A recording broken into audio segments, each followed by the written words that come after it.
What's up, pod pals? It's your buddy Adam, and you are checking out Podcasting Business School. This is the show where we teach you how to love your podcast like a hobby, but build it like a business. If you are down for some podcasting tips on podcast growth, podcast monetization, podcast audience engagement, how to build a dang business around your show, you're in the right place.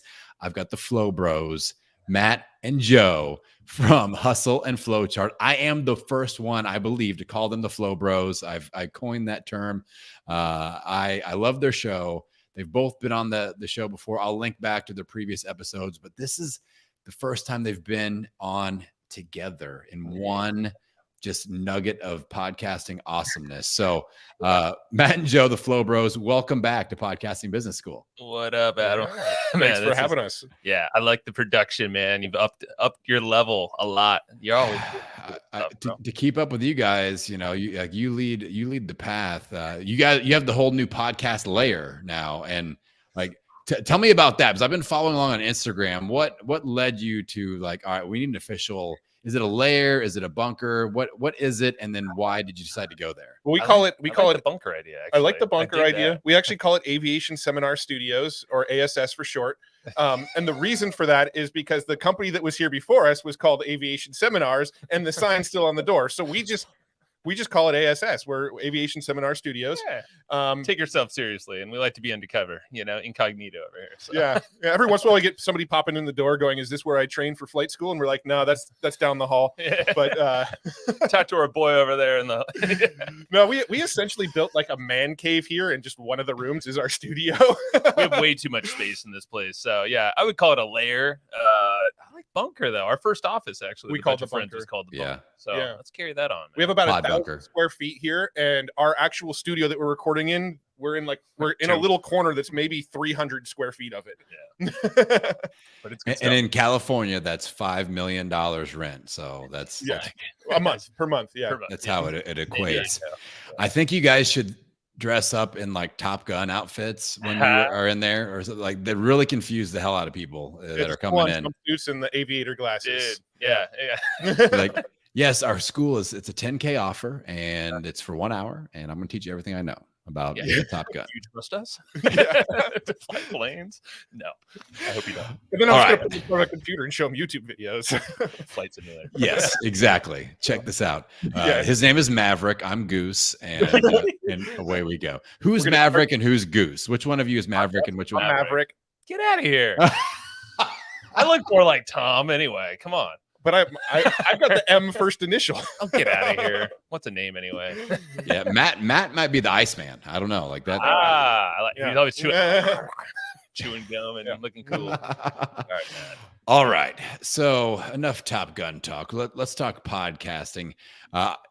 When I'm looking to see what's cutting edge, what's new in the world of podcasting, I love to plug into you guys' world, because you're plugged into people that are experimenting. You guys are always experimenting. You always kind of dish on your experiments of what you're doing with marketing, YouTube, podcasting, social media, all that stuff. So right off the top, I got to know, in the podcasting space, what are you guys nerding out on right now? What are you super hot on? Do you want to go? Oh, shoot. Because you're getting us right after traffic and conversions. I know. Where things blew up even more, man. Yeah. So right. I think take it, Maverick. Yeah, we will. Media company. That's what we are now. It's not an individual podcast. It's not, it's everything is under one roof, and we're seeing how we can raise this thing to higher levels. Leveraging other brands to collaborate. We're big on collaboration and sharing all around. I mean, that's how we got here through our network. Like you said, we're tapped in. That's just because of the podcast, Yeah. I mean, you know how it goes. Everyone listening. Yeah. If you have a podcast, that's your networking engine. But you got to see it as that. And that's where we're like, cool. Now we have all the pieces. We have amazing guests. We're reaching higher for that. We're booking some, we just got an NFL Hall of Famer booked in for next month. And freaking, Cialdini, the Robert Cialdini's coming out Thursday. So we're like, I saw that. Oh, it's cool. And he's amazing. He's incredible.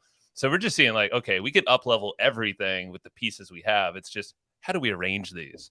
And maybe you can talk a little bit more specifics on the media company side, man. Yeah. So I think the thing we're most excited about right now is working with some big brands and doing long-term relationship brand partnerships, right? So the old way of thinking for us, and I'm not saying this is a bad way of thinking, a lot of podcasts do this great, but the old way of thinking is let's go to brands and say, hey, do you want to sponsor our podcast? We get this many downloads per month, and based on a $30 CPM, here's our rates for the podcast. And then, if we're getting 50,000 downloads a month, we'll make, a couple $1,000s off that sponsor, right?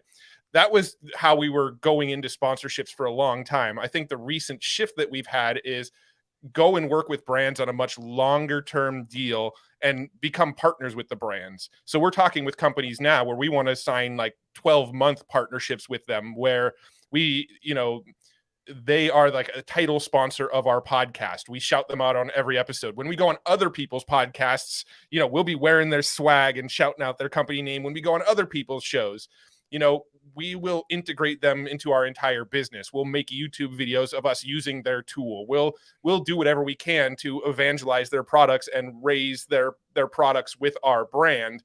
And when you start thinking that way and getting out of that CPM model, I mean, there's 6-figure deals to be had with some of these companies.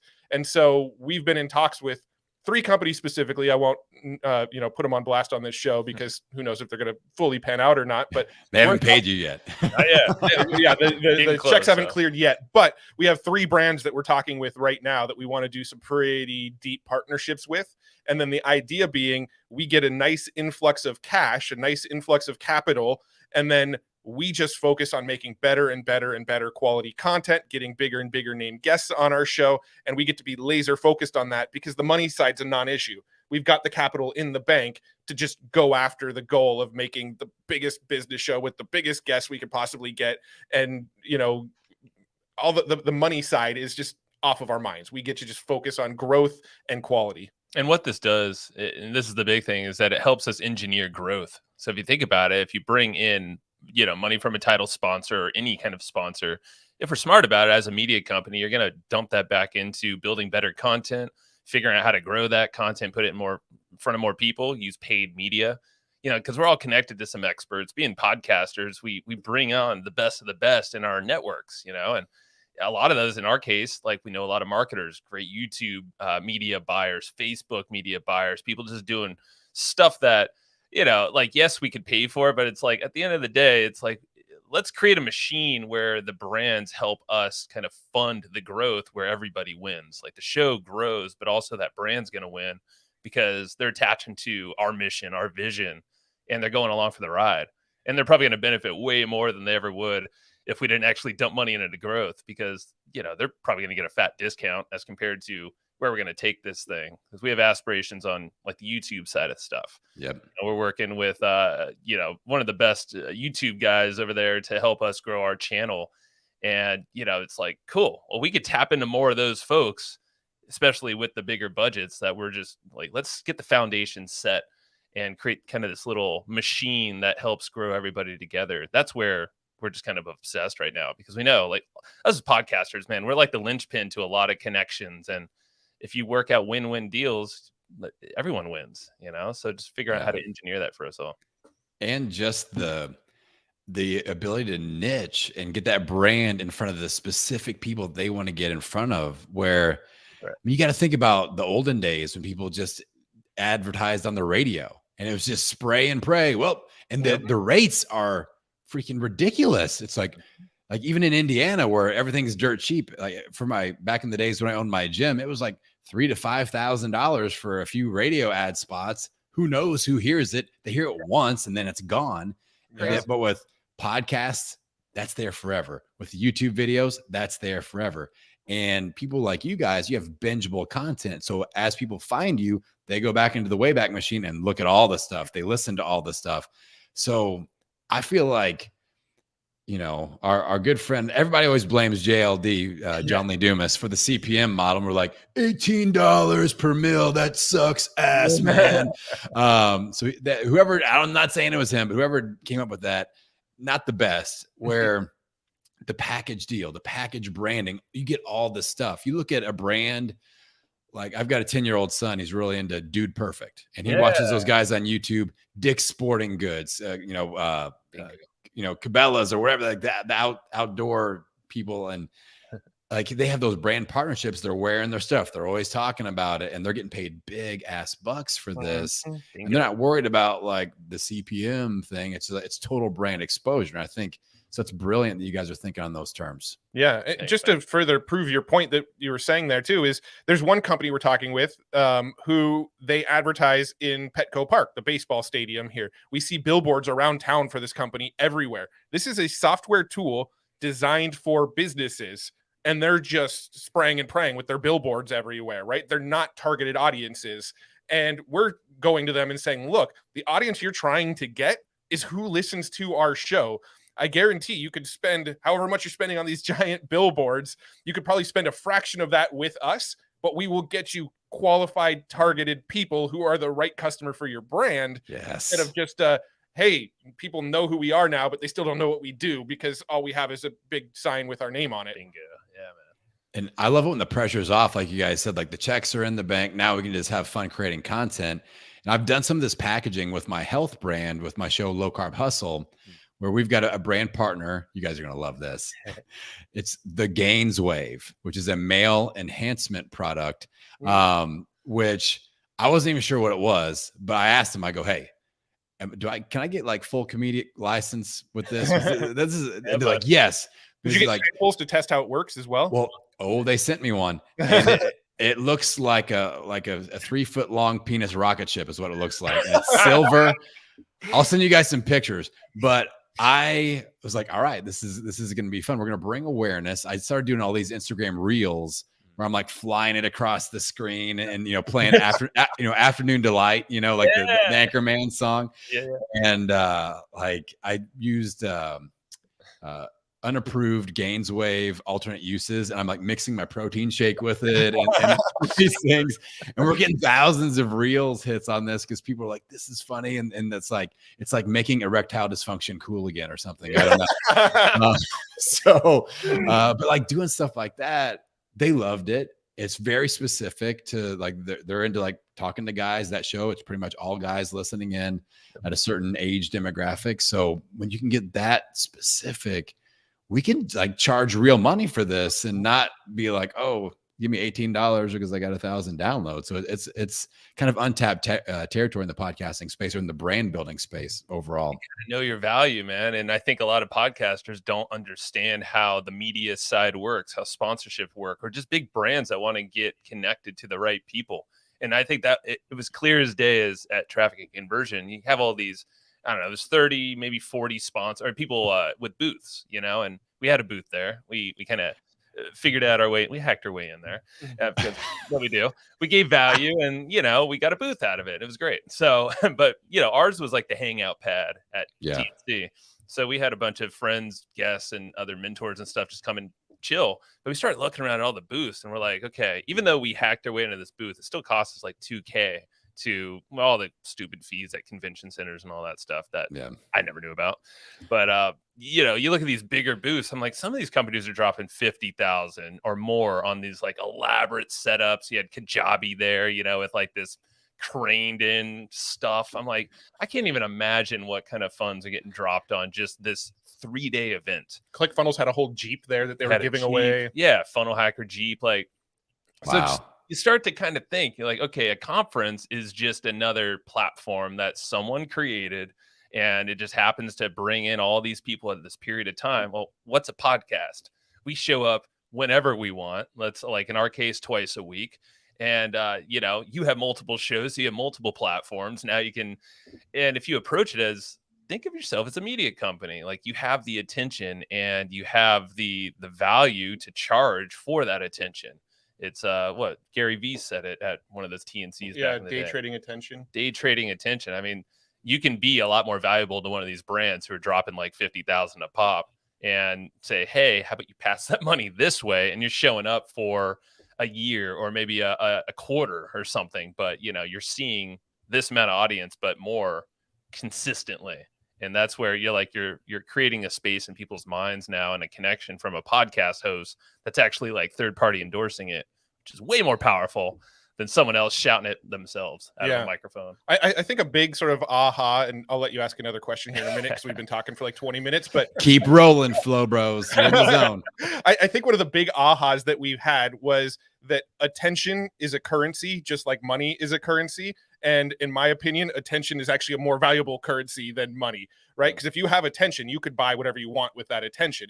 If you have a million subscribers listening to a podcast, you can raise awareness, point attention, make money off of that attention, make Bitcoin off that attention, get equity in companies off of that attention, meet whoever you want off of that attention. Like that to me is actually a more valuable currency than money, because I think you can actually buy more with attention than you can with money.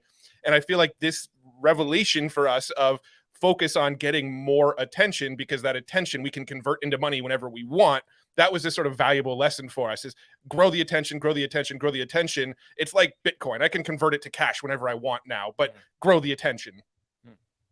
BTC, man. Are you guys buying the dip right now? It's happening. Is it happening right now? I'm not aware of it. I mean, my Bitcoin thing was I bought Bitcoin like 7 years ago and then ignored it, and it's just still riding. So good call. He's a baller over here. Good call. I wish I bought a lot more, but you guys know Chris Krimitsos from Podfest, right? I'm trying to convince him. He's into cryptocurrency. I go, dude, you need to start a podcast called Crypto Mitsos. It only makes sense. I love that. This only makes sense. I was going to reach out to him today. I'll put that in his mind again. I'm having so many people attack him with that. He's like, quit sending people to the Crypto Mitsos deal. Yes, it is. It's a great podcast name. So you guys talked about reinvesting. We get these big brand deals and you want to reinvest in the show growth. Mm-hmm. And I know that you guys are really into like hacking that show growth concept. I would need to know what's working Facebook ads first. Then I want to get into YouTube a little bit. So I follow you guys on social media and I see like, oh, we're trying this or that with Facebook ads right now. And that seems to be working. I saw a post recently about a direct link to an episode. Like it's an ad that promotes an episode with a direct link to that episode. Can you tell us about that strategy a little bit? Yeah, so we're not actually doing a ton with Facebook ads at the moment, but some of the stuff that's worked for us was doing like shorter clips from the episodes. So when we first started running Facebook ads, we were just running the entire video for the full interview and just putting ads behind it and let's get some attention on it. But what we started doing was running shorter videos. So 5 minutes max, but most of them were probably about 2 minutes of just like a quick clip, a quick aha from an episode. And then basically the description would be something like, here's where you can go and tune into the full episode. And if you actually put the link to the full episode in the comments, it actually doesn't count as a link click away from Facebook. And so you can actually run like more of an awareness campaign instead of a click campaign. Nice. So you do a campaign where it's like a video view campaign for these like 2-3 minute videos. And you can get really, really, really cheap views, like, penny or less per view. But, if you turn it into a click campaign, Facebook is going to charge you a little bit more for it because you're trying to click people away from Facebook. But if you put like where they could listen to the full episode in the first comment, it doesn't count as part of the ad. So a little hack that you can do there is video views. So that was one of the things that we were testing. But the thing that we do more often than not, and we keep on coming back to this, is driving Facebook ad traffic to a landing page, get them on the email list, and then push them to the podcast via the email list. Because then you get that sort of repeat ability to say, hey, have you listened yet? Hey, have you listened yet? Hey, here's a new episode. Go check it out. So a lot of the Facebook ad stuff, we found the best results are going to come from just putting them on a list. And that's not going to, and like Facebook, that's like quality. So let's get the quality listener, the people that are really going to binge and help us spread it. They're probably people that have listened to us from some other medium, where we're retargeting or running some ads to a specific audience. Whereas like on the YouTube side of things, we're doing a lot more of a broad discovery kind of thing. And that's where you're running some ads right now for us. We're also working with another guy, Tom Breeze, who's just a baller in the YouTube ad space. So we're kind of testing out a various things. It's all fresh. So I don't know if we have anything like rock solid there. Yeah. I mean, YouTube, I think we're more excited about right now than even Facebook ads as the potential of YouTube. So we tried running some in-stream ads on YouTube, which are the ads that kind of show right before a video starts. And then sometimes they sort of interrupt the middle of a video. We tested some of those. Those are really good for like growing your view count really good, but people don't stick around. They click as soon as that little 5-second countdown is gone. And most people don't watch longer on your video.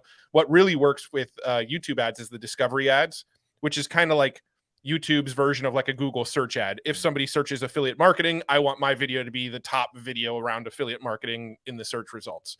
Those types of ads are working well for us right now. So we have one interview that we did with the girl, Julie Adams, who's doing some really, really cool stuff with affiliate marketing. And if you search YouTube for affiliate marketing and you're in the territories that we're targeting, our video with Julie about how to be successful with affiliate marketing should be the very first video you see. And it's not like an Instream ad where they can click away after 5 seconds. They actually searched for this topic, clicked our video, and you get much longer retention on those videos. A lot of people watch a lot longer because it's specific to what they just got done searching for. So the discovery ads are really what I think we're most bullish on for growing a podcast with advertising.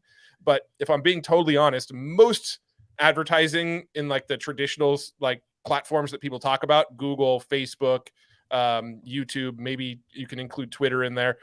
Those platforms haven't been amazing for growing a podcast. It's all been fairly marginal. So I know my audience will have this question. Could you rewind on the Instream versus Discoverability ads? Like what the difference is, where those are showing up? Yeah. So an Instream ad, when you go to YouTube and you press play on a video, a lot of times an ad will start before a video and there'll be a little countdown on the bottom right that'll say you can skip this video in 5. You always hit skip. And then as soon as it hits 0, you hit skip and go past it. That's the Instream ad, right? Originally, YouTube did those at the beginning of videos, and then over time, YouTube started just slipping them right in the middle of videos now. So now a video will be 5 minutes in, it'll cut away to an Instream ad, and it'll give you the little 5-second countdown again, and then you can skip it again. But that's what an Instream ad is. You're just plugging your video right in the middle of other people's videos. A discovery ad is more like a Google search ad where they go to YouTube, they search a specific topic. When they search that topic, you want your video to be the top ranked video. So that's kind of the difference between the two. Oh, did we lose him? Uh-oh. I think it might be frozen. No. We're still here. I don't know if anyone can hear us. Shows we're live still. Hey, everybody. Hopefully Adam's still here. And you heard what, oh, it's just us. Adam dropped. I think we're live still. Yeah. So YouTube video ads. Matt's the expert on all this. What other stuff? Are there other things that we could chat about and riff on until he comes back on this front, the YouTube side? Yeah. I mean, when it comes to the YouTube discovery ads, I feel like you can go short videos or long videos, right? It doesn't really matter because you're putting in front of them what they were searching for. Yeah, so it's intent based. Yeah, you can get very much more intent based with the discovery ads, because now let's say that we did an interview with Robert Cialdini, which we did. It's coming out this week. And if somebody went and did a Google search or a YouTube search for Robert Cialdini, we want the video interview that we did with Robert Cialdini to be that very first video that pops up for them. So we'll run an ad. So anybody who searches Robert Cialdini or Influence or Persuasion or any of the sort of brands that he's known with, our video is the first thing they see on YouTube. And it gets downloads, it gets the social proof, and then ideally, organically, it gets a little more reach on YouTube. So another question I'll ask this for Adam is, we're taking over your show, Adam.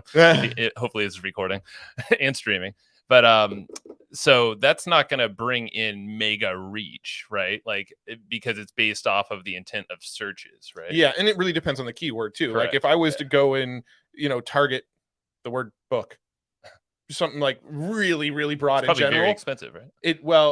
It's probably really, really cheap, but it's going to be ultra untargeted because it's just going to show me a ton of people that search anything with book. Good point. Right? So somebody could search for a Harry Potter book and our ad would show up. Right? Yeah. So if you wanted to spread the reach out more, then you just make it a lot less targeted. Yeah, you can go more broad and get more. But what we tend to do is we go very intent based. So if somebody is searching like Julie Adams or something, we want it to show up for her name. If somebody's searching Robert Cialdini and his book, like Influence, we want it to show up first for some of those keywords. Super specific. Yeah. Yeah. I'm going to look and see if Adam sent an email or anything. But let's keep chatting about this because, YouTube is definitely a place where, let's see here. Hey guys. Oh no, that was something else. Yeah, I don't know where Adam went. Hopefully he's good.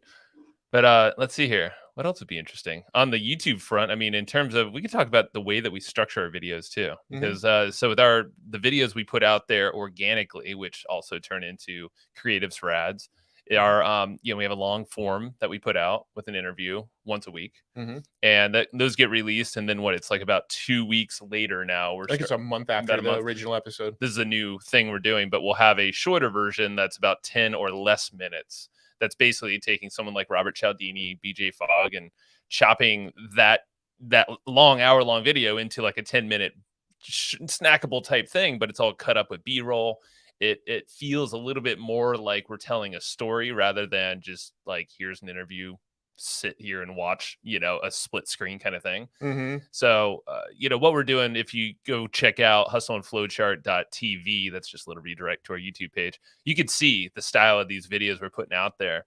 And, back to your point about creating really great content, we're studying from a lot of these creators, like Mr. Beast, Dude Perfect, actually, is a great channel to watch. And just as a podcaster, I think it's super valuable to see, like, how are they keeping attention? Because that platform, YouTube, I mean, it's the most popular. It's like that thing's taken over in terms of engagement. It's taken out a bunch of the old media that's out there. So we're learning, and this is another thing we're nerding out about, is studying from people like Mr. Beast. There's all these other channels that were like, cool, they've dialed this in. Yes, they might have a lot more production behind it, but look at how they're keeping attention. The hooks right in the beginning, the way that they're styling their content, the quick cuts. Even if you have, a podcast, you can still produce it with that in mind. And that's kind of how we see everything. Yeah, no, I think YouTube is the future of media. I think YouTube is going to, over time, replace traditional TV. I think over time, audio podcasts are going to replace radio. I think, like, even if it doesn't replace radio, I think what you're going to find happen over time is even radio stations are just going to start syndicating podcasts. Because, like, why go and hire DJs to be sitting behind a booth all day when you've got people like us out there creating content at a rate way easier and way faster than they can create content? Why not just go and acquire the content from existing podcasts that are already creating it? Right. Yeah. That is what I think is the future of radio. The future of video, I think, is YouTube. I think people like to watch, shorter things. I think people like to go, okay, I've got a little gap in time. I'm eating my lunch real quick. Let's watch something that's like 10 minutes long, right? That's where guys like Mr. Beast come in, Dude Perfect come in. They all. It's like, cool, I can spend 10, 15 minutes watching like a really fun piece of content while I eat my lunch and then get back to work, right? I don't have to sit through a 30-minute show with commercials every 10 minutes. So the whole show ends up being only 20 minutes long with 9 minutes of commercials, right? Yeah. Now I'm just going to go on YouTube and watch a 12-minute piece of content that's just exactly what I want right now. Bingo. I get to search out exactly what I feel like will entertain me in this moment. And it's not a commitment of a 29-minute or 49-minute show. And so I really, really think, and I watch YouTube on my TV now. Like, when we turn on our TV at home, we usually flip on YouTube and see what is like recommending. And often we're watching shit that it's recommending to us. That's the beauty. And I'm chatting with it looks like Adam will be back. I think his Wi-Fi just cut out, is what it said. So he's doing a lot of resets, and he says he has a lot of blinking lights on his router right now. So it sounds like he'll be back. So we're filling the space. Hopefully this is valuable. Yeah. If not, I'm sure he'll edit it out on like the audio version or whatever. For sure. I mean, this is it's like a window into our minds. And for the last few months, Matt and I have been really going down this whole like media company. How do we structure our assets in our business as a media company? And that's where we talk about sponsorships. It's how we're looking at our as our content. Like, okay, we record, it's video, we have a whole production process, we have a schedule that it gets released. Then we have all the email systems below, behind the scenes. We've been in the digital marketing space for since 2010 or so, probably earlier than that. Well, we started our blog in 2007. There you go. So, I always forget that. Yeah. So 2007, we've always been very kind of direct response, talking about affiliate offers or other offers. We have a podcasting course, Pod Hacker. All that stuff is great, but there's like a different language almost that we're speaking now to build more value around the content itself, because the stuff that we're giving away on our podcast, I think is the most valuable piece of everything we do, even though it's free. Mhm. It's just the way we're packaging it, and then in giving value to not only the listeners, because that's always, the very first person we're thinking of, but also these brand deals, these brands that want to attach to us, Mhm. and also knowing that they're going to grow. Well, I feel like we've with had us. this goal of like, we just want to give away as much value as possible for free, and we want to keep on upping the value without passing the cost along to, our listeners of our show. We haven't really wanted to do, a whole bunch of pitches to various products and things like that on our show. We've always wanted to just keep the quality of the content really high, give really, really actionable advice, and just improve over time, get better and better and better and better. Mhm. And that's kind of always been our mission. And I think this brand route allows us to do that mission without ever going and asking from the audience, right? Yeah. We're still kind of keeping that tight bond with the audience where we're not asking for the sale. We're not saying, go buy our next course, go buy our next Right. launch, go buy this other affiliate product that we're pumping today. Like, we don't have to worry about that with this sort of brand deal model. We get to just focus on upping the value for the listener. And there's such a peace of mind there. And that's with us, like, so we've done a big pivot, and we're currently in the middle of this pivot right now from a direct response styled or engineered company, with like email automations and opt-ins and upsells and blah blah blah, all the funnels, and that's great. But think about, like, if you actually have that, which a lot of us have known about it. I'm not sure how much of the folks, when you're watching, how much you have that built out. It's super valuable, but just know that the content is there to essentially be your discovery engine. That's where you can really nurture the audience. I mean, the power of podcasting, the bonds like super tight to a listener. So, you make it attractive to brands and other people to really help you with the funding or the promotion efforts. Then it's going to feed everything in the direct response side of your business much greater. Yeah. Adam was asking if the stream's still going. It sounds like he's making his way back. We'll see. What other things? Because guess. I feel like that's another thing that we've been kind of obsessing with, is like, it's not how do we up level our guests, and bring. So we're reaching more for the A-listers, the players, the celebs, athletes, people that can share their greatness with us, to our entrepreneurial type audience, and bring in, how do they look at things? A professional athlete, like we're chatting with Brian Dawkins. He's on the Eagles, and he's in the Hall of Fame, and he has a whole different perception of life and performance and greatness. So we're going to bring him on and talk about that from our perspective. And what we're realizing is, like, we all have the connections. We all have the ability to get pretty much any name you want on your podcast, and don't ever feel like you are kind of stuck in in your own little like world, of folks, because you always have the ability to get a connection or reach further. Yeah, it's fascinating how easy it's been to get bigger and bigger names. Like, I don't think we expected that.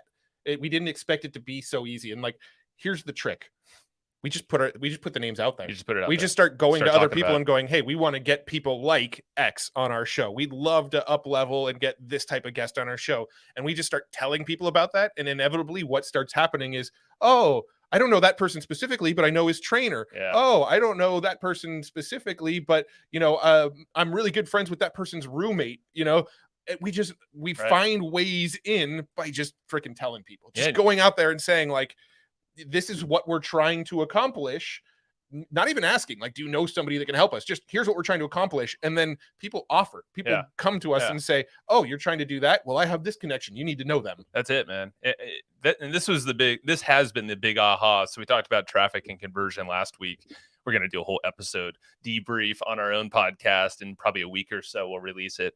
But yeah, everything to your point, like, we've known this, but it wasn't until like we started putting it out there on our own podcast to the people in our network who are the connectors. Because I think that's something that we should all do as a podcaster, is identify who are the connectors that already know, like, and trust you. They love you.